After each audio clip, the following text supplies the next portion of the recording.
ثابت و فرعها فی السماء۔ درود بھیجے محمد و آل محمد کی ذات اقدسہ پر۔ اللہ صلی علی محمد و آل محمد وعجل فرج۔ خداوند تبارک و تعالی ہم سب کا بچھایا ہوا یہ فرش عزا اپنی بارگاہ میں قبول و مقبول فرمائے۔ خداوند تبارک و تعالی ہم سب کی توفیقات خیر میں اضافہ فرمائے، اور خداوند تبارک و تعالی ان ایام کے صدقے میں ہم سب کو امام حسین علیہ السلام کا حقیقی عزادار بننے کی توفیق عطا فرمائے۔ اپنی دعاؤں کی قبولیت کے لیے ایک دفعہ پھر درود پڑھیے گا محمد و آل محمد کی ذات اقدسہ پر۔ اللہم صلی علی محمد و آل محمد وعجل فرجہم۔ قیام امام حسین بزبان امام حسین علیہ السلام موضوع گفتگو ہے اس عشرہ زینبیہ کا، اور پوری کوشش یہی ہوگی کہ جو کلمات امام حسین علیہ السلام نے بیان فرمائے ہیں ہم اسی پر ہی متمرکز رہیں اور اسی کو ہی پوائنٹ آؤٹ کریں، اور بقیہ چیزیں جو امام کے کلام کو سمجھنے کے لیے ضروری ہیں اس کو ہم ساتھ ساتھ رکھیں تاکہ امام کا کلام سمجھ سکیں۔ آپ کی خدمت میں عرض کیا تھا کہ یہ جو امام علیہ السلام کی تحریک تھی، نہضت تھی، قیام تھا، اس کے 5 مراحل تھے۔ پہلا مرحلہ انکار بیعت تھا کہ جو مدینہ میں امام حسین علیہ السلام نے انجام دیا، اور مدینہ میں مختلف فعالیتیں اس انکار بیعت کے ضمن میں انجام دیں۔ دوسرا مرحلہ مکہ میں تھا کہ مرحلہ تبیین و آگاہی امت کو اپنا پیغام صحیح طریقے سے امام علیہ السلام نے پہنچایا، اور اپنے قیام کے مقاصد کو تبیین کیا، ایکسپلین کیا وضاحت کے ساتھ، کیونکہ امام علیہ السلام کو جو موقع مکہ میں ملا ہے وہ دوسرے شہروں میں نہیں ملا۔ تو 4 ماہ 5 دن کا جو عرصہ تھا، اس میں امام نے اپنی پوری تحریک کو، اس پورے قیام کو مختلف انداز سے پورے عالم اسلام والوں کو سمجھایا۔ یہ دوسرا مرحلہ تھا۔ تیسرا مرحلہ مکہ سے کربلا کے راستے میں یا کوفہ کے راستے میں تھا۔ اس کو نام دیا تھا کہ مرحلہ کسب یاوران یا ناصران، کہ امام علیہ السلام نے اس مرحلہ میں ناصران و یاوران امام حسین علیہ السلام کو دعوت دی، نہ فقط دعوت دی بلکہ اپنا ساتھی بنا لیا۔ اور چوتھا مرحلہ کربلا میں پہنچ کر امام علیہ السلام 2 محرم کو پہنچے اور 10 کو شہید ہوئے، اور ان 8 دنوں میں اس کو نام دیا جا سکتا ہے کہ مرحلہ اتمام حجت و جنگ، کہ حجت تمام کی، اور کسی صورت بھی امام نہیں چاہتے تھے کہ جنگ ہو، نہ جنگ کے لیے آئے تھے امام، یہ دشمنوں کی طرف سے مسلط کی گئی تھی اور امام نے اس کا بھرپور انداز سے مقابلہ کیا، اسی لیے مرحلہ اتمام حجت اور جنگ کا نام دیا۔ اور کربلا کے بعد سے کوفہ اور شام جو اسرائے کاروان تھے، انہوں نے 5ویں مرحلے کو تکمیل کیا کہ جس کا نام مرحلہ پیغام یا پیام کربلا یا تبلیغ کربلا، اس کو یہ نام دیا تھا۔ یہ 5 مراحل تھے۔ یہ عرض کرتا چلوں کہ یہ میں نے کسی کتاب میں نہیں پڑھے ہیں یہ مراحل، 1-2 مرحلوں کے نام سنے ہیں، یہ خود اپنی تحقیقات اور خود جو مطالعات ہیں ان سے یہ چیز کشف کرنے کی کوشش کی ہے۔ ہو سکتا ہے کوئی کہے کہ اس مرحلے کا نام یوں ہونا چاہیے یا اس میں تبدیلی ممکن ہے، وہ استقرائے تام نہیں ہے، ناقص ہے، اور ہو سکتا ہے کوئی آ کر اور اچھے طریقے سے ان مراحل کو تبیین کرے، لیکن جو ہمارے ذہن میں نکات تھے وہ آپ کی خدمت میں عرض کیے۔ ایک دفعہ پھر درود پڑھیے محمد و آل محمد کی ذات اقدسہ پر۔ اللہم صلی محمد و آل محمد وعجل فرجہم۔ اگرچہ یہ بات بھی امانت کے طور پر رہے کہ جب علمی چیز ہوتی ہے تو بتانا چاہیے کہ یہ کہاں سے آپ نے پوائنٹ لیا ہے۔ میں نے کم میں یہ جو مرحلے سمجھے تھے تو کچھ لوگوں سے وہاں شیئر کیے، تو انہوں نے بتایا کہ ایک کتاب ہے شہید جاوید، جو بہت متنازع کتاب ہے، اس میں مراحل کو بیان کیا گیا ہے، لیکن میں نے کہا کہ میں نے اس سے نہیں لیے ہیں، یہ اپنی سوچ ہے اور جو وہاں والوں کے ساتھ شیئر کیے، تو انہوں نے بھی کسی حد تک تائید کی کہ یہ چیزیں بیان کی جا سکتی ہیں، کچھ مشکل نہیں۔ تو تو اس لیے یہ بتانا چاہوں گا کہ کوئی اگر انتقاد کرے، نقد کرے ان مراحل پر، تو اس کو حق پہنچتا ہے اور آگے سے جواب بھی وہ اس کو سننا چاہیے۔ تو یہ پہلا نقطہ۔ کل جو آپ کی خدمت میں عرض کیا تھا وہ یہ تھا کہ مرحلہ انکار بیعت، کہ امام علیہ الصلوۃ والسلام نے مدینہ میں رہ کر جو پہلا سٹیپ اٹھایا وہ بیعت سے انکار کیا، یہ پہلا مرحلہ تھا۔ اب جو ولید نے بلایا تھا اپنے پاس اور اس وقت مروان بھی ساتھ تھا، یہ کل کی مجلس میں آپ کی خدمت میں نقطہ عرض کر دیا۔ اب اگلی چیز جو اگلے مرحلے میں اگر انسان داخل ہو تو پتہ یہ چلتا ہے کہ اگلے ہی دن رات کو امام علیہ الصلوۃ والسلام کو بلایا گیا تھا اور اگلے ہی دن مدینہ کی گلیوں میں مروان اور امام حسین علیہ الصلوۃ والسلام کا ٹاکرا ہوا۔ اگلے ہی دن رات کو مروان اور ولید دونوں تھے جو بیعت کے لیے اصرار کر رہے تھے، اور اگلے ہی دن مروان ابن حکم امام علیہ الصلوۃ والسلام سے مدینہ کی گلی میں ملا۔ اب یہ ملاقات، اس ملاقات کا حال بھی تاریخ نے لکھا ہے، یہ آپ کو پتہ ہونا چاہیے۔ مروان جیسے امام علیہ الصلوۃ والسلام کو دیکھتا ہے، مروان یہ کہتا ہے کہ میں آپ کو کچھ نصیحت کرنا چاہتا ہوں۔ تو امام علیہ الصلوۃ والسلام نے فرمایا کہ بتاؤ کیا نصیحت، بتاؤ کیا ہے۔ تو اس کے یہ جملے ہیں، میں کوشش کروں گا کہ وہی جملے جو نقل ہوئے ہیں وہی بیان کیے جائیں۔ مروان کہتا ہے کہ آپ امیر المومنین یزید ابن معاویہ کی بیعت کر لیں، یہ آپ کے دین اور دنیا کے لیے فائدہ مند چیز ہے۔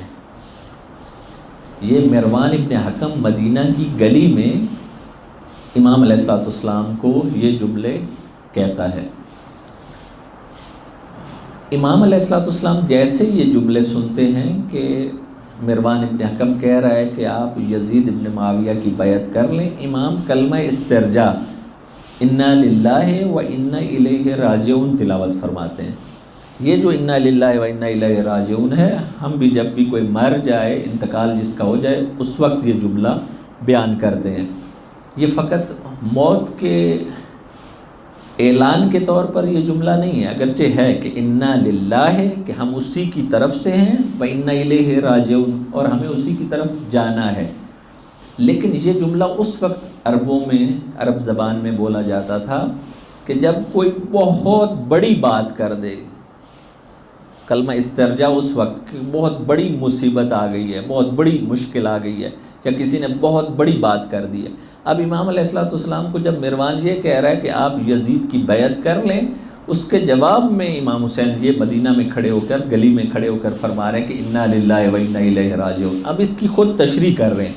کیا جملے اگلے فرماتے ہیں کہ علی الاسلام السلام، کہ ایسے اسلام کا فاتحہ پڑھ دینا چاہیے۔ کیسے اسلام کا؟ امام فرماتے ہیں کہ اذ بولیت الامت براء مثل یزید، ایسے اسلام کا فاتحہ پڑھ دینا چاہیے کہ جس اسلام کا بانی اور امیر اور خلیفہ یزید ابن معاویہ ہو۔ پھر آگے کیا فرماتے ہیں کہ ویحک یا مروان، کہ وائے ہو تجھ پر اے مروان، اتأمرنی ببیعت یزید وہو رجل فاسق، آیا تو مجھے نصیحت کر رہا ہے کہ میں یزید کی بیعت کروں جبکہ تجھے پتہ ہے کہ وہ فاسق و فاجر ہے؟ پھر امام خود مخاطب ہو کر اس کو کہتے ہیں، یہ بڑے جملے سخت ہیں امام حسین علیہ السلام کے مدینہ میں۔ امام فرماتے ہیں کہ یہ تو نے جو جملے ناروا اور بیہودہ جملے اپنی زبان سے جاری کیے ہیں، اس پر میں تجھے ملامت نہیں کروں گا۔ کیوں؟ کیونکہ مجھے پتہ ہے تو کون ہے۔ امام فرماتے ہیں تو وہی ہے کہ جو اپنے باپ حکم ابن عاص کے جب صلب میں تھا تو اس وقت رسول اللہ نے تجھ پر لعنت کی تھی، تو وہ ہے، تیرا قصور نہیں ہے۔ اور مروان ابن حکم جب اپنے باپ حکم ابن عاص کی صلب میں تھا، رسول اللہ نے لعنت کی تھی۔ یہ شیعہ اور اہل سنت دونوں کتابوں میں ہے کہ ایسا ہوا تھا واقعہ، رسول اللہ نے لعنت کی تھی ایسے شخص پر کہ جو ابھی پیدا بھی نہیں ہوا، جو پیدا بھی نہیں ہوا، اس پر لعنت کر رہے ہیں۔ مستدرک حاکم میں نشاپوری میں ہے اور بقیہ کتب میں بھی یہ چیز ملتی ہے، اور ہماری شیعہ کتب میں بھی یہ چیز ہے۔ اس لیے امام علیہ الصلوۃ والسلام اتنا سخت جواب دے رہے ہیں۔ آگے سنیے، پھر امام فرماتے ہیں، عربی عبارت یہ ہے، الیک انی یا عدو اللہ، اے دشمن خدا۔ اگر میں اردو میں کہوں تو یہ ہے، یا پنجابی میں ہم کہتے ہیں کہ دفع ہو جا، دور ہو جا۔ یہ امام کے جملات ہیں، الیک انی، دور ہو جا، دفع ہو جا، یا عدو اللہ، اے دشمن خدا۔ پھر فرماتے ہیں کہ ہم اہل بیت رسول ہیں، ہم رسول کے اہل بیت ہیں، اور ہماری زبان سے جو بھی نکلتا ہے وہ حق ہوتا ہے۔ اور پھر خود فرماتے ہیں کہ یہ جو بات ابھی کرنے لگا ہوں یہ بھی حق ہے۔ وہ کیا بات ہے؟ وہ بات یہ ہے کہ امام حسین علیہ السلام فرماتے ہیں کہ میں نے خود رسول اللہ کی زبان مبارک سے یہ جملات سنے تھے کہ ابو سفیان اور آل ابو سفیان کو کبھی بھی حکومت ان کے سپرد نہ کرنا۔ اور اگلے جملے یہ تھے کہ امیر شام اگر میرے ممبر پر بیٹھے تو اس کا پیٹ پھاڑ دینا۔ یہ امام حسین کے جملے کہ رسول اللہ کی یہ نصیحت تھی۔ اور پھر امام فرماتے ہیں کہ مدینہ کے لوگوں نے دیکھا کہ امیر شام مسند پر بیٹھا ہے، لیکن انہوں نے رسول کی بات پر عمل نہیں کیا۔ یہ کس کے سامنے کہہ رہے ہیں؟ مروان کے سامنے کہہ رہے ہیں۔ اور اس کے بعد غصے سے کہتے ہیں، یہ بڑے شدید غصے میں امام حسین علیہ السلام، اگرچہ یہ ہم لوگوں کو پتہ ہونا چاہیے کہ یہ غصہ کیوں، یہ غصہ ہے، آیا اپنی ذات کے لیے ہے یا نہیں دین کے لیے ہے؟ یقیناً دین کے لیے ہے یہ غصہ۔ جب یہ جملے سارے امام علیہ السلام مروان کے سامنے بولتے ہیں، مروان بھی آگے سے یہ بولتا ہے کہ ہم بھی آپ کو نہیں چھوڑیں گے جب تک آپ یزید کی بیعت نہیں کریں گے۔ اور پھر مروان یہ کہتا ہے کہ جو آپ آل علی ہو اس کے دل میں کینہ ہے، آل علی کے دل میں کینہ ہے آل ابو سفیان کے لیے۔ جیسے یہ جملے امام حسین سنتے ہیں، امام علیہ السلام فرماتے ہیں کہ کینہ ایک رجس ہے اور ایک نجاست کی چیز ہے، جبکہ ہم آئے تطہیر کے وارث ہیں۔ انما یرید اللہ لیذھب عنکم الرجس اہل البیت ویطہرکم تطہیرا۔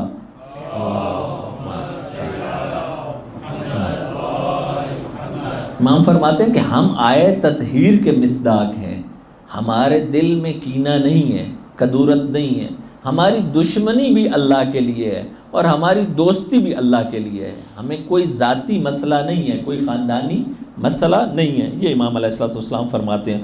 اور پھر آخر پر یہ جملے فرماتے ہیں کہ یبن الزرقاء، جب بھی ماں کا نام لیا جائے عرب میں تو اس کا مطلب یہ ہوتا ہے ماں کی یا اچھی شہرت ہوتی ہے یا بری شہرت ہوتی ہے۔ اگر بری شہرت ہو تو پھر اگر نام لیا جائے وہ سب کو پتہ ہوتا ہے، یبن الزرقاء، کہ اے زرقاء کے بیٹے، نہیں کہا کہ حکم کے بیٹے۔ جب عورت کا نام لیا جائے اس کا مطلب ہے وہ بدنام ہے، سارے عرب میں سب میں مشہور ہے۔ اس لیے امام علیہ السلام فرما رہے ہیں کہ یبن الزرقاء، کہ تو جب مر کے اللہ کی بارگاہ میں حاضر ہوگا تو میں تجھے ابھی سے بتا رہا ہوں، تجھے دردناک عذاب کی بشارت ابھی سے دے رہا ہوں۔ تو جب اللہ کی بارگاہ میں جائے گا تیرے سے اللہ تبارک و تعالیٰ بھی اور تجھ سے رسول اللہ صلی اللہ علیہ وآلہ وسلم بھی تجھ سے سوال پوچھیں گے، تیرا گریبان پکڑیں گے۔ یہ گفتگو امام حسین علیہ السلام اور مروان ابن حکم کے درمیان مدینہ کی گلیوں میں یہ گفتگو ہوئی جب بیعت طلب کی اس سے اگلے دن۔ اب ممکن ہے یہ سوال ذہن میں جائے کہ جب بیعت طلب کی تھی اس کے کتنے دن کے بعد تک امام حسین علیہ السلام مدینہ میں رہے؟ اس سوال کے جواب کے لیے کوئی بھی تاریخ یہ نہیں کہتی ہے کہ امام حسین علیہ السلام سے جب بیعت مانگی گئی تو امام حسین 1 دن یا 2 دن یا 3 دن رکے۔ جو سارے قرائن اور شواہد بتاتے ہیں وہ یہی کہتے ہیں کہ 1 سے 2 دن رکے ہیں امام علیہ السلام، کیونکہ جو کام امام نے انجام دیے ہیں وہ نہیں لگتا کہ اگر رات کو بیعت طلب کی ہو اور صبح صبح امام مدینہ سے مکہ کی طرف چلے گئے ہوں۔ بہت سی ملاقاتیں کی ہیں امام نے، بہت سے کام انجام دیے. اس سے یہ پتہ چلتا ہے کہ کم از کم 2 دن امام علیہ الصلوۃ والسلام بیعت سے انکار کے مرحلے کو جب شروع کیا ہے تو 2 دن مدینہ میں رہے ہیں. یہ سب کام انجام دیے ہیں. اب مدینہ میں کیا کیا امام نے؟ مدینہ میں چند کام کیے، چند ملاقاتیں کی ہیں جو میں آپ کی خدمت میں عرض کروں گا. ایک دفعہ پھر درود پڑھیے محمد و آل محمد کی ذات اقدسہ پر. اللہ صلی اللہ علیہ محمد و آل محمد.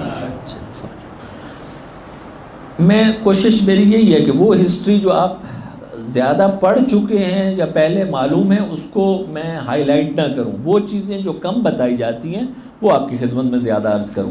مدینہ میں جو امام علیہ الصلوۃ والسلام کی ایکٹیویٹیز رہی ہیں بیعت کے طلب کرنے سے، اس کے بعد سے جب انکار بیعت کیا ہے امام نے، تو اس ٹائم امام نے بنی ہاشم کے چند لوگوں سے ملے ہیں.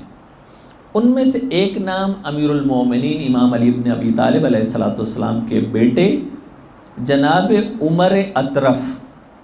آپ کو پتہ ہے کہ عمر اطرف امام حسین علیہ السلام کے بھائی ہیں اور امیر المومنین کے بیٹے ہیں.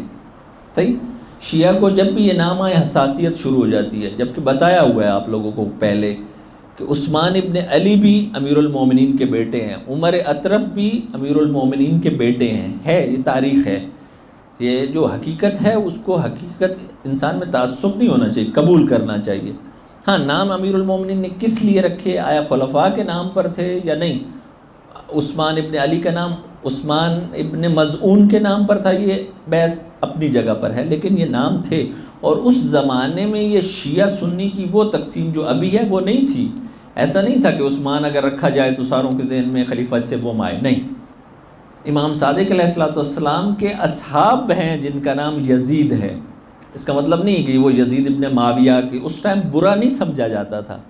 توجہ فرمائی. آج کل ہم لوگوں نے یہ تقسیم بندی بنا رہی ہے کہ علی، محمد، حسن، حسین یہ شیعوں کے نام اور ابو بکر، عمر، عثمان یہ سنیوں کے نام. یہ تقسیم ہو ایسے گئی ہے افسوس کے ساتھ. کیوں؟ کیونکہ ہم لوگ تاریخ سے اور حقائق سے بہت دور ہو گئے ہیں، جبکہ پہلی صدی میں اور خاص طور پر تاریخ اسلام کے ابتدائی دور میں یہ تقسیم نہیں تھی. تو یہ پتہ ہونا چاہیے. جناب عمر اطرف جو امیر المومنین کے بیٹے ہیں اور امام حسین علیہ الصلوۃ والسلام کے بھائی ہیں اور جن کا نام بھی کم سنا ہے شیعوں نے، اس میں امام حسین علیہ الصلوۃ والسلام سے ملتے ہیں. یہ ملاقات میں عمر اطرف امام حسین علیہ الصلوۃ والسلام سے یہ کہتے ہیں کہ میں نے اپنے بھائی حسن ابن علی جو آپ کے بھی بھائی ہیں ان سے سنا ہے، اور انہوں نے اپنے والد امیر المومنین سے، اور امیر المومنین نے رسول اللہ صلی اللہ علیہ وآلہ وسلم سے یہ بات سنی تھی کہ انہوں نے بتایا تھا کہ حسین شہید کر دیے جائیں گے. تو امام علیہ الصلوۃ والسلام نے عمر اطرف سے کہا کہ یہ بات مجھے بھی پتہ ہے، یہ بات مجھے بھی پتہ ہے. تم نے میرے بھائی سے سنی ہے اور میں نے ڈائریکٹ اپنے والد علی بن ابی طالب سے سنی ہے. تمہاری بات میں واسطہ ہے، میں نے ڈائریکٹ سنا ہے، یہ مجھے بھی پتہ ہے. وہ امام سے کہتے ہیں کہ جو جملہ سخت ہے، وہ امام سے کہتے ہیں کہ آپ یزید کی بیعت کر لیں. عمر اطرف بھائی ہیں امام کے، بنی ہاشم میں سے ہیں. وہ کہتے ہیں کہ آپ یزید کی بیعت کر لیں. جب امام علیہ الصلوۃ والسلام یہ جملہ سنتے ہیں تو امام علیہ الصلوۃ والسلام جواب دیتے ہیں کہ میں کبھی بھی ذلت کو قبول نہیں کروں گا، کبھی بھی میں ذلت کو قبول نہیں کروں گا. اب سوال یہ ہے، سوال تھوڑا سا سخت ہے کیونکہ دونوں برادران بیٹھے ہیں، اہل سنت بھی شیعہ بھی. ایک چیز جو ہم لوگوں نے، میں ابھی آتا ہوں عمر اطرف کی طرف آتا ہوں، ان کی شخصیت کو بھی آپ کی خدمت میں عرض کروں گا کہ جو بنی ہاشم میں سے ہیں، اور بنی ہاشم میں سے کوئی ایسا شخص ہو سکتا ہے کہ جو امام کو کہے کہ آپ یزید کی بیعت کر لیں؟ ہے، تاریخ میں ہے کہ ہوا ہے ایسے. ہمارے لیے مشکل کیا ہے؟ شیعوں کے لیے کیا مشکل ہے؟ شیعہ نے ایک عقیدت بنا لی ہے حقیقت سے ہٹ کے. وہ کیا ہے؟ وہ یہ ہے کہ بنی ہاشم سارے ہی اچھے ہیں. ہمارے ذہن میں یہ چیز بیٹھ گئی ہے، جس طرح اہل سنت کے ذہن میں یہ چیز بیٹھ گئی ہے کہ اصحاب رسول سارے اچھے. وہ انہوں نے بھی جو عقیدت بنائی ہے اور جو ہم نے بنی ہاشم کے بارے میں جو عقیدت بنائی ہے، دونوں غلط ہیں. ایسا نہیں ہے. توجہ فرما رہے ہیں؟ اس کا مطلب یہ ہے کہ بنی ہاشم میں سے ہی چند لوگ تھے جو امام کو کہہ رہے ہیں کہ آپ بیعت کر لیں. ٹھیک، اب میں ان کی شخصیت کھولتا ہوں. عمر اطرف کون تھے؟ عمر اطرف ایک تو یہ کہ امام کو کہہ رہے کہ آپ بیعت کر لیں. ایک چیز، اگر ان کے حالات زندگی کا انسان مطالعہ کرے تو انسان کو پتہ چلتا ہے کہ انہوں نے بعد میں عبداللہ ابن زبیر کی بیعت کی ہے، بنی ہاشم میں سے ہیں. انہوں نے بعد میں حجاج ابن یوسف کی بیعت کی ہے. انہوں نے بعد میں مصعب ابن زبیر کی بیعت کی ہے 1,00,000 درہم لے کر. یہ بھی تاریخ میں ہے. توجہ فرمائی آپ نے. جو امام کو مشورہ دے رہے ہیں کہ آپ بیعت کر لیں، ان کی شخصیت بتا رہا ہوں. حجاج ابن یوسف جیسا ظالم اور سفاک شخص، آپ تصور کر سکتے ہیں کہ بنی ہاشم کا اور امیر المومنین کا بیٹا حجاج کی بیعت کرے؟ کی ہے، ریالٹی ہے، حقیقت ہے. اور یہی عمر اطرف ہیں کہ جو امام سجاد علیہ السلام سے پیسے کے مسئلے میں چند دفعہ لڑائی کرتے تھے. صدقات رسول اور صدقات امیر المومنین کے مسئلے میں چند دفعہ تاریخ میں، اور امام علیہ السلام اگنور کرتے تھے، ہمیشہ دے دیتے تھے پیسے. امام کو تنگ کیا انہوں نے. ہیں کون سے؟ خود بنی ہاشم میں سے. ہمارے ذہن میں یہ چیز بیٹھی ہوئی ہے بنی ہاشم یعنی سب کلیئر لسٹ دے، ہم لوگوں نے وہ کلیئرٹی پر سائن کیے ہوئے ہیں، جبکہ حقیقت میں ایسا نہیں ہے. تاریخ میں یہ چیز نہیں ملتی ہے، احادیث میں یہ چیز نہیں ملتی ہے. اس لیے صحیح پکچر کربلا کی پتہ نہیں چلتی. اسی لیے پتہ ہی نہیں چلتا کہ کیوں امام حسین علیہ السلام تنہا رہ گئے، کیوں نہیں اپنوں نے ساتھ دیا جتنا دینا چاہیے تھا، کیوں اصحاب نے اتنا ساتھ نہیں دیا جتنا دینا چاہیے تھا. تب اصل میں کربلا کا پیغام سمجھ میں آتا ہے. ایک دفعہ درود بھیجیے محمد و آل محمد کی ذات اقتسا پر. اللہم صلی علی محمد و آل محمد. بس پہلی جو ملاقات مدینہ میں انجام پائی وہ اپنے بھائی عمر اطرف کے ساتھ تھی. دوسری ملاقات جو تاریخ نے لکھی ہے جناب محمد ابن حنفیہ کے ساتھ، یہ بھی امام کے بھائی تھے. اس ملاقات میں بھی جناب محمد ابن حنفیہ نے کیا کیا؟ امام حسین علیہ السلام کو نصیحت کی.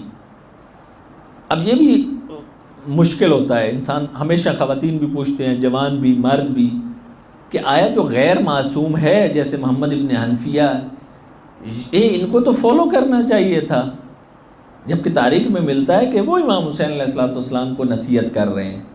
یہ جملے ہیں تاریخ کے کہ وہ کہہ رہے ہیں کہ اے بھیا آپ مجھے بہت عزیز ہیں، بہت محبوب ہیں، لیکن میں چاہتا ہوں کہ ایک آپ کو نصیحت کروں. اس کا مطلب وہ ہے کہ جو ہم امام کا تصور سمجھتے ہیں اور امام کو فالو کرتے ہیں، بھائی بھی فالو کرنے کے لیے تیار نہیں تھا. بھائی کو بھی وہ معرفت نہیں ہے کہ یہ کتنی بڑی ہستی ہے.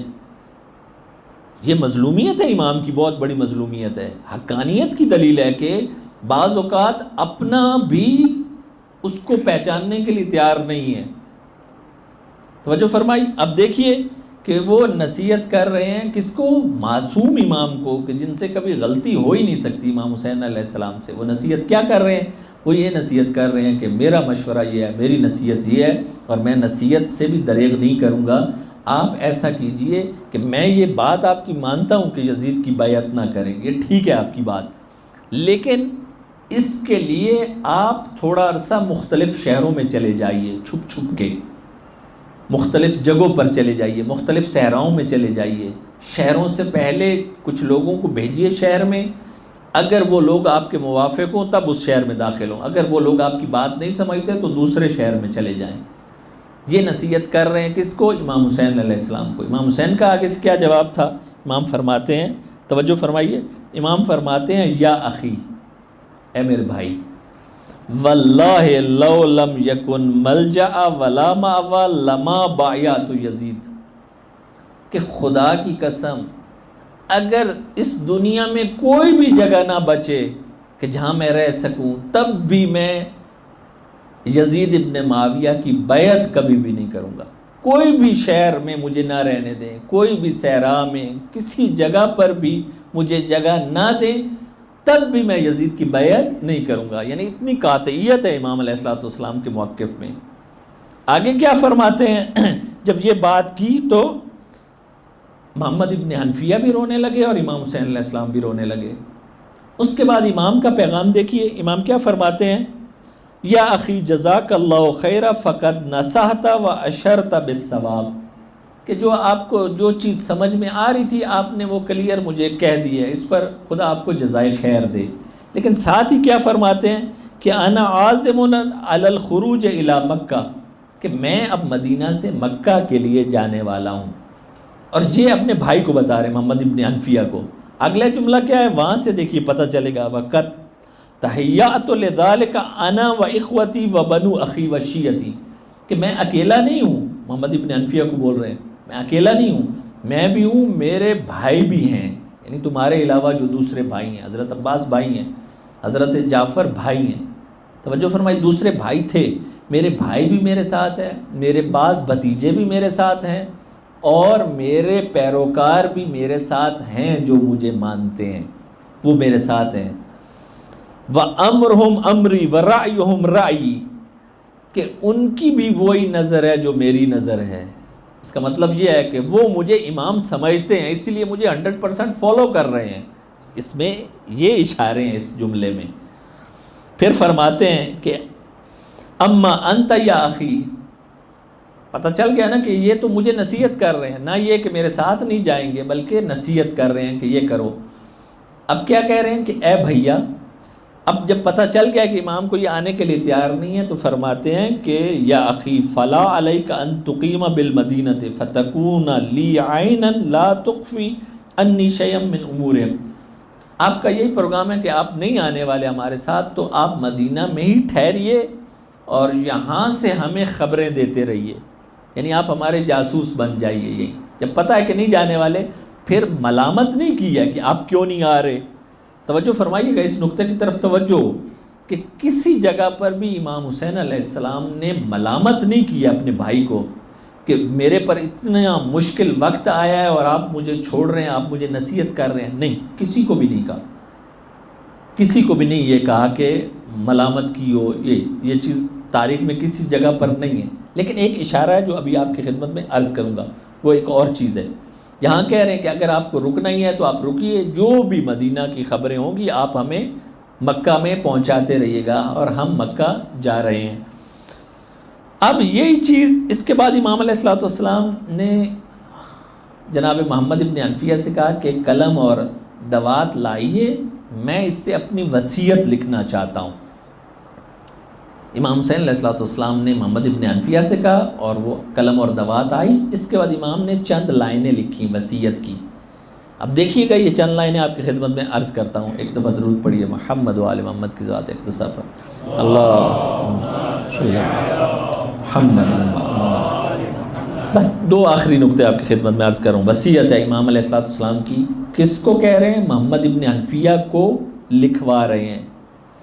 کہاں سے بات شروع ہو رہی ہے کہ بسم اللہ الرحمن الرحیم، ھذا ما اوصى به الحسین ابن علی ابن ابی طالب الی اخیہ محمد المعروف بابن الحنفیہ، کہ حسین کی طرف سے یہ محمد ابن حنفیہ کے نام وصیت جو امام کر رہے ہیں کیا ہے کہ ان الحسین یشہد اللہ الہ الا اللہ وحدہ لا شریک لہ، کہ یہ لکھو کہ حسین گواہی دے رہا ہے کہ اللہ تبارک و تعالیٰ کے سوا کوئی اور اس کا شریک نہیں ہو سکتا، وَأَنَّ مُحَمَّدًا عَبْدُهُ وَرَسُولُهُ، درود بھیجئے رسول اللہ کی ذات، اللہم صلی علی محمد۔ اور حسین گواہی دیتا ہے کہ محمد اللہ کے عبد اور اس کے رسول ہیں۔ آگے جاء بالحق من عند الحق وان الجنۃ حق والنار حق وان الساعۃ آتیۃ لا ریب فیہا وان اللہ یبعث من فی القبور، کہ حسین یہ گواہی دے رہے ہیں کہ جو رسول اللہ پر کتاب نازل ہوئی وہ حق تھی، اور اس دنیا کے بعد جب ہم مر کے اس دنیا میں جائیں گے وہ بھی حق ہے، اور جب ہم قبروں سے اٹھائے جائیں گے قیامت کے دن وہ بھی، اس کی بھی حسین گواہی دے رہے ہیں کہ وہ بھی حق ہے۔ توجہ فرمائی آپ نے۔ اس کے بعد فرماتے ہیں یہ ساری باتیں لکھوا رہے ہیں، توحید کا اقرار، نبوت کا اقرار اور قیامت کا اقرار۔ اب سوال ذہن میں یہ آتا ہے کہ امام حسین علیہ السلام ایسی وصیت کیوں لکھوا رہے ہیں؟ کہ جس میں وہ کہہ رہے ہیں کہ میں گواہی دیتا، حسین گواہی دے رہا ہے کہ اللہ ایک ہے، رسول اللہ اللہ کے رسول ہیں، ان کے عبد ہیں، اور قیامت آئے گی. کیوں ایسا لکھ رہے ہیں؟ اس وجہ سے کہ بعد میں جب یزید امام علیہ الصلوۃ والسلام کو مروائے گا اور پوری عالم اسلام میں یہ خبر پھیلائے گا کہ یہ خارجی تھے، انہوں نے خروج کیا تھا ایک حکومت کے خلاف، تاکہ لوگوں کو پتہ ہو کہ نہیں، حسین خارجی نہیں تھے، یہ خروج نہیں تھا بلکہ یہ قیام تھا. اس ٹائم الزام لگائیں گے کہ یہ اللہ کو مانتے ہی نہیں تھے، یہ رسول کو مانتے ہی نہیں تھے، یہ قیامت کو مانتے ہی نہیں تھے، اسی لیے مروایا ہی نہیں. یہ پروپیگنڈا کرنا تھا یزیدیت نے. اس پروپیگنڈے کو روکنے کے لیے امام علیہ الصلوۃ والسلام یہ وصیت لکھوا رہے ہیں. اس کے بعد یہ فرماتے ہیں کہ وَإِنِّي لَمْ أَخْرُجُ عَشْرًا وَلَا بَتِرًا وَلَا مُفْسِدًا وَلَا ظَالِمًا، کہ لوگ یہ سمجھیں گے کہ حسین فتنے اور فساد کے لیے قیام کر رہا ہے، جبکہ قطعاً بھی فتنے اور فساد کے لیے حسین قیام نہیں کر رہا، بلکہ کیوں قیام کر رہا ہے؟ انما خرجت لطلب الاصلاح فی امت جدی، کہ میں اپنے نانا کی امت کی اصلاح کے لیے قیام کر رہا ہوں. اس کا مطلب ہے امت اب فاسد ہو چکی ہے. امت رسول اللہ کی رحلت کے 50 سال بعد رسول کے دین سے بہت زیادہ فاصلہ آ گیا ہے. وہ حقیقی قدریں سب مٹ گئی ہیں. فاسق اور فاجر کی قدر اور منزلت ہے. نیک لوگ چھپ گئے ہیں، نیکیاں ختم ہو گئی ہیں، بدعتیں آ گئی ہیں، زنا عام ہو گیا ہے، موسیقی مدینہ میں عام ہو چکی ہے. یہ سب چیزیں اس کی اصلاح کی ضرورت ہے. وہ اصلاح کون کرے گا؟ وارث رسول ہی اصلاح کر سکتا ہے. امام یہ فرما رہے ہیں. اس کے بعد فرما رہے ہیں کہ ارید ان آمر بالمعروف وانہی عن المنکر، کہ میں امر بالمعروف اور نہی از منکر کے لیے قیام کر رہا ہوں. فی امت جدی ارید ان آمر بالمعروف وانہی عن المنکر واسیر بسیرت جدی و ابی علی بن ابی طالب، اور میرا حکومت کا اور میری تحریک کا رول ماڈل کون ہوگا؟ رسول اللہ کی سیرت اور علی ابن ابی طالب علیہ الصلوۃ والسلام کی سیرت میرے لیے رول ماڈل ہے. اس سیرت کو فالو کرتے ہوئے میں آگے بڑھوں گا. یہ ساری وصیت ہے. اور بھی چند چیزیں ہیں، ابھی چھوڑ رہا ہوں. آخری چیز جو آپ کی خدمت میں عرض کرنی ہے اور اس کے بعد مصائب کی طرف آتے ہیں. یہ وصیت پھر دوبارہ پوچھوں گا کہ امام علیہ الصلوۃ والسلام کس کو لکھوا رہے ہیں؟ محمد ابن حنفیہ کو. اور محمد ابن حنفیہ وہ ہیں جو امام حسین علیہ الصلوۃ والسلام کے بھائی ہیں. اور سوال ہوتا ہے کہ محمد ابن حنفیہ نے کیوں نہیں امام کا ساتھ دیا؟ انشاءاللہ بعد میں کھولوں گا، ابھی فقط ایک نقطہ عرض کروں گا. بنی ہاشم کا کیا کربلا میں کردار رہا ہے؟ آیا بنی ہاشم والے سارے باوفا تھے یا نہیں؟ کچھ نے امام علیہ الصلوۃ والسلام کے مقام کو نہیں پہچانا. اس کا جواب ہم پوچھتے ہیں چھٹے تاجدار ولایت امام جعفر صادق علیہ الصلوۃ والسلام سے. اللہم صلی اللہ. آخری نقطہ، چھٹے امام سے ان کے صحابی نے یہ پوچھا، جیسے آپ کے ذہنوں میں ہوتا ہے، ایک دفعہ نہیں چند دفعہ آپ لوگ بھی میرے سے پوچھتے ہیں، بہت سے پوچھتے ہیں کہ محمد ابن حنفیہ نے کیوں ساتھ نہیں دیا تھا، کیوں نہیں آئے. اس کی بہت سی وجوہات ہیں، ابھی اس کی طرف نہیں جانا. ابھی جب چھٹے امام سے ان کے صحابی نے پوچھا کہ محمد ابن حنفیہ نے بھائی ہونے کے باوجود امام حسین علیہ الصلوۃ والسلام کا ساتھ کیوں نہیں دیا تھا، تو امام صادق نے یہ فرمایا کہ اے حمزہ، جو پوچھنے والا تھا اس کا نام حمزہ تھا، اے حمزہ، آج تم نے یہ سوال پوچھ لیا ہے اور اس کا جواب دے رہا ہوں، پہلی اور آخری دفعہ جواب دے رہا ہوں. اگر لکھنا ہے تو لکھ لو. اس کا مطلب یہ ہے کہ یہ سوال اہل بیت اطہار کو بھی تکلیف پہنچاتا تھا، آئمہ کو بھی تکلیف پہنچاتا تھا کہ اپنوں نے کیوں ساتھ نہیں دیا. توجہ فرما رہے ہیں؟ امام صادق کو دکھ ہوتا تھا اس سوال سے کہ محمد ابن حنفیہ جیسی شخصیت نے امام حسین علیہ الصلوۃ والسلام کو چھوڑ دیا، کیوں چھوڑا؟ امام صادق فرماتے ہیں ایک لائن جو امام حسین علیہ الصلوۃ والسلام نے بنو ہاشم کو لکھی تھی وہ میں آج تمہیں بتا رہا ہوں، بس اس کے بعد یہ سن لو اور اس کے بعد ساری زندگی میرے سے اس بارے میں سوال نہ پوچھنا. وہ کیا تھی؟ امام صادق فرماتے ہیں کہ جب امام حسین علیہ الصلوۃ والسلام جا رہے تھے قیام کے لیے، بنی ہاشم کو حجت تمام کرنے کے لیے ایک لیٹر لکھا، ایک لائن کا. اور یہ امام نے کہا کہ یہ اس لیٹر کو جا کر میرے رشتہ داروں کو بنی ہاشم کو دے دو۔ وہ لیٹر کیا تھا کہ بسم اللہ الرحمن الرحیم من الحسین ابن علی، یہ لیٹر حسین ابن علی کی طرف سے، کس کے نام؟ الا بنی ہاشم، بنی ہاشم کے لیے، لوگوں کے لیے، سارے رشتہ داروں کے لیے۔ ایک جملہ، وہ کیا جملہ ہے کہ اما بعد فَإِنَّهُ مَنْ لَحِقَ بِي مِنْكُمْ اُسْتُشْهِدَ، کہ جو بھی ہمارے ساتھ آ جائے گا، ملحق ہو جائے گا، وہ شہید ہوگا۔ وَمَنْ تَخَلَّفَ عَنِّي لَمْ يَبْلُغِ الْفَتْحَ، اور جو ہمیں چھوڑ دے گا وہ یاد رکھے ساری زندگی میں کبھی بھی کامیاب نہیں ہوگا، بس سلام۔ یہ جملے امام حسین علیہ السلام کے کہ دیکھو رشتہ دارو، اگر ہمارے ساتھ آؤ گے تو شہادت ہے، اگر ہمیں چھوڑ دو گے تو پوری بعد کی زندگی میں کبھی بھی کامیابی تمہیں نہیں ملے گی، بس سلام۔ امام صادق علیہ السلام فرما رہے ہیں کہ یہ خط امام نے حجت تمام کرنے کے لیے بنو ہاشم کو لکھا تھا آخر میں، اور یہ بات ایسی ہے کہ جو آئمہ کو بھی تکلیف دیتی تھی کہ کیوں اتنے عزیز و اقارب میں سے اتنے قریبی امام کی شخصیت کو نہیں سمجھ رہے ہیں۔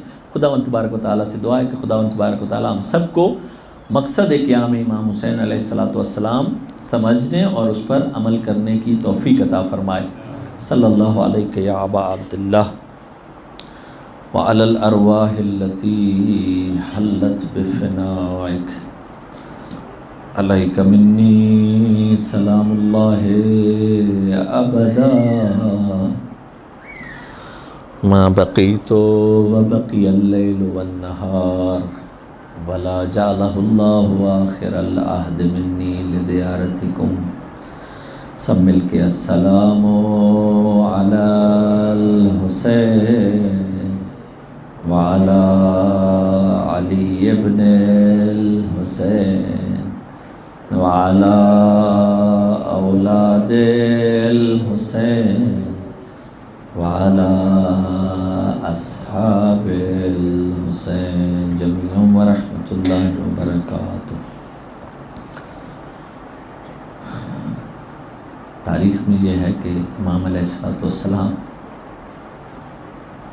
جب مدینہ سے مکہ کے لیے نکلے ہیں تو امام علیہ السلام دن کی روشنی میں نہیں نکلے بلکہ رات کے اندھیرے میں نکلے ہیں۔ علماء اس کی تحلیل کرتے ہیں کہ کیا وجہ تھی کہ امام رات کے اندھیرے میں کیوں امام نے مدینہ اس طرح سے چھوڑا۔ اس کا مطلب ہے بڑا غربت کا عالم تھا، بڑا غربت کا عالم تھا کہ امام علیہ السلام اکیلے نہیں ہیں، بیویاں بھی ساتھ ہیں، بچے بھی ساتھ ہیں۔ دیکھیں کوئی بھی جنگ کے لیے نکلے نا، وہ کبھی بھی فیملی کو لے کے نہیں نکلتا۔ اس کا مطلب یہ ہے حسین ابن علی کبھی بھی جنگ کرنے کے لیے نہیں جا رہے تھے۔ جنگ کرنے کے لیے جا رہے ہوتے تو زینب و ام کلثوم کو کبھی بھی نہ لے کے چلتے۔ کیوں رات کے وقت نکلے؟ علماء کہتے ہیں ہو سکتا ہے دو جواب ہو۔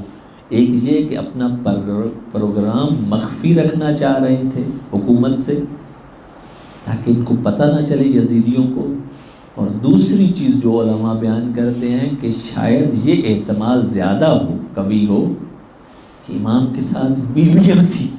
حسین ابن علی نہیں چاہتے تھے کہ بیویوں کو مخدرات عصمت و طہارت کو لوگ اونٹوں پر بیٹھا ہوا دیکھیں۔ حسین غیرت مند تھے، اسی لیے رات کے اندھیرے میں نکلے تھے۔ یا حسین ابن علی آپ کتنی بیویوں کی فکر کر رہے ہیں، لیکن جب عصر عاشور ہوگی یہ ندا دیں گے کہ لوٹو تبرکات علی و بطول کے، قیدی بنا کے لے چلو آل رسول کو۔ اس وقت نہ آپ ہوں گے، نہ عباس علمدار ہوں گے، نہ علی اکبر ہوں گے، نہ قاسم ہوں گے، بیویاں اکیلی ہوں گی اور خیموں کو لوٹا جا رہا ہوگا۔ اجرکم علی اللہ، اجرکم علی اللہ۔ عزادارو، اس مرحلہ انکار بیعت کے مرحلے میں ہی، مدینہ میں ہی امام علیہ السلام جب مدینہ سے نکلے ہیں تو نکلنے سے پہلے تاریخ میں یہ ہے کہ بنی ہاشم کی چند بیویوں کے ساتھ امام نے ملاقات کی ہے۔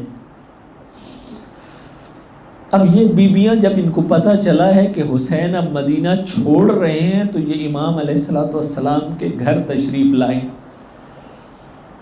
تاریخ یہ کہتی ہے، جملے تاریخ میں عزاداروں سیم یہی جملے تاریخ میں، کہ یہ بیویاں آئیں اور فقط حسین کے چہرے کی زیارت کرتی رہی، فقط حسین کے چہرے کی زیارت کرتی رہی۔ جب پوچھا گیا کہ فقط چہرے کو ہی کیوں دیکھ رہی ہیں تو جواب دیا، ہمیں پتہ ہے کہ اب حسین یہ آخری ملاقات ہے، ہم چاہتے ہیں کہ نبی کے نواسے کو جی بھر کے دیکھ لیں، جی بھر کے دیکھ لیں، اس کے بعد ہمیں پتہ ہے حسین آپ جا رہے ہیں، آپ واپس نہیں آئیں گے، آپ واپس نہیں آئیں گے۔ اجرکم علی اللہ۔ بیویوں نے یہ باتیں بھی کر رہی تھیں اور آنکھوں سے ان کی آنکھیں بھی گریاں تھیں، رو رہی تھی۔ اب جب رونے کی وجہ پوچھی تو بیویوں نے یہ جواب دیا، اے حسین آج کی رات ہمارے لیے ایسے ہی ہے کہ جیسے رسول کی رحلت کی رات، آج کی رات ہمارے لیے ایسی ہے کہ علی ابن ابی طالب کی شہادت کی رات، آج کی رات ایسی ہے کہ فاطمہ زہرا کی آخری رات، اس لیے ہم گریہ کر رہے ہیں، اس لیے ہم گریہ کر رہے ہیں۔ عزادارو تاریخ نے یہ بھی لکھا ہے کہ بی بی ام ہانی یہ امیر المومنین کی بہن ہے اور امام حسین علیہ السلام کی پھوپھو ہیں۔ یہ بہت بوڑھی ہو چکی تھی، بزرگ ہو چکی تھی، بیمار تھی، مریض تھی، چلا بھی نہیں جاتا تھا، لیکن جب بیویوں نے دوسری بیویوں نے بتایا تو یہ فوراً اپنے گھر سے آسرے کے ساتھ سہارے کے ساتھ امام علیہ السلام کی ملاقات کے لیے آئیں، اور جب آگے بڑھی تو امام حسین نے دیکھا کہ یہ تو پھوپھی ام ہانی ہے، قریب ہوئے، کہا ام ہانی زحمت کرنے کی کیا ضرورت تھی؟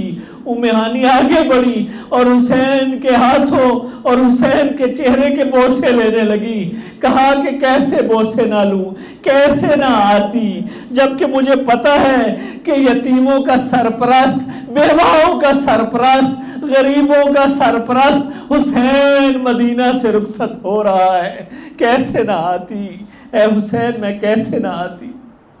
اجرکم علی اللہ۔ عزادارو اب جب میرے مولا مدینے سے نکلنے لگے ہیں، بس آخری جملے، اپنے نانا کی قبر پر آئے ہیں، اپنے نانا کے روزے پر آئے ہیں نانا کو الوداع کرنے، اب یہ آخری الوداع ہے، آخری سلام دیا، نانا کی قبر پر آ کے کہا السلام علیکہ یا رسول اللہ، اے رسول خدا آپ پر حسین کا سلام ہو۔ فقط حسین نہیں کہا، یہ کہا انا الحسین ابن فاطمہ، یا رسول اللہ آپ کے فاطمہ کہ لال حسین آپ کو سلام عرض کر رہا ہے، آپ کے فاطمہ کا لال حسین آپ کو سلام عرض کر رہا ہے، آپ کا فرزند دل بند ہوں یا رسول اللہ، فاشہد علیہم یا نبی اللہ، اے نبی خدا گواہ رہیے گا، اے نبی خدا گواہ رہیے گا، انہم قد خذلونی وضیعونی، کہ امت نے حسین کو تنہا چھوڑ دیا ہے، امت نے حسین کو تنہا چھوڑ دیا ہے، یا رسول اللہ آپ نے وصیت کی تھی کہ اہل بیت کا خیال رکھنا، حسین کو تنہا نہ چھوڑنا، لیکن اس امت نے مجھے تنہا چھوڑ دیا ہے۔ انہم قد خذلونی لقد خرجت من جوارک کرہا، یا رسول اللہ اب مدینہ سے رخصت ہو رہا ہوں لیکن اپنی مرضی سے نہیں جا رہا ہوں، مدینہ چھڑوایا جا رہا ہے، یا رسول اللہ اپنی مرضی سے نہیں جا رہا ہوں، مدینہ زبردستی چھڑوایا جا رہا ہے۔ یہی جملے ہیں جو آپ کو بھی اور آپ کے امام مہدی کو بھی رلاتے ہیں، اسی لیے امام مہدی زیارت نہائیہ میں فرماتے ہیں کہ السلام علی الطارحین علی الاوطان، کہ میرا سلام ہو میری اس جد پر کہ جن سے زبردستی وطن چھڑوائے گئے۔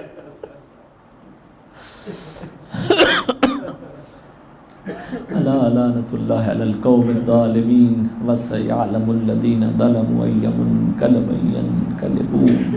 ماتم حسین۔